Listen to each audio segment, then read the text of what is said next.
Ce terrain vague de 7 hectares pourrait se transformer en stadium de BMX dans les prochaines années. L'île de loisirs de Saint-Quentin-en-Yvelines a été retenue dans le dossier Paris 2024 pour accueillir les épreuves masculines et féminines de ce sport extrême.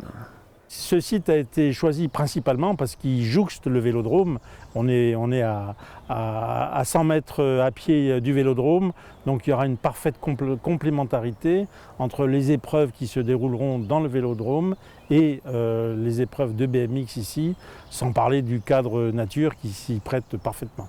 Exit donc l'actuel stadium de BMX situé à côté du Vélodrome national de Saint-Quentin-en-Yvelines. Le parcours n'est pas aux normes olympiques. Autre point noir, le toit. La structure métallique peut gêner la télévision pour les plans aériens.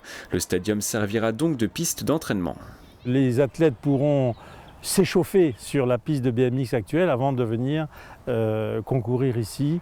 Et c'est vraiment tout ça, je vous dis encore une fois, dans un environnement d'une centaine de mètres. Donc tout pourra se faire à pied sans problème. Pour correspondre cette fois-ci au cahier des charges olympiques, le nouveau site aura une piste provisoire comprise entre 400 et 450 mètres.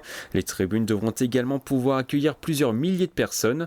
D'importants travaux sont donc à prévoir. C'est le comité olympique qui va exactement définir les surfaces dont ils ont besoin, notamment des places de parking, parce que comme on espère beaucoup de visiteurs, il faudra des places de parking. Il y en a déjà, mais ce n'est pas suffisant.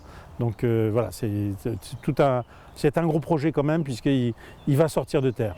Cette future piste est accueillie comme une bonne nouvelle par l'équipe de France de BMX, médaillée d'or et d'argent au JO de 2008.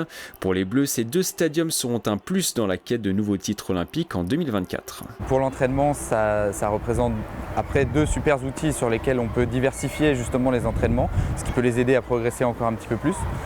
Maintenant, sur le fait de la compète, de la faire sur une autre piste, eux, de toute façon, ils seront prêts quoi qu'il arrive. Donc que ce soit sur celle-là ou sur une autre, encore une fois, le job, ça sera le même. Si la France est retenue par le comité olympique en septembre, les premières consultations seront lancées d'ici la fin de l'année. Les travaux pourraient, eux, débuter d'ici 2020.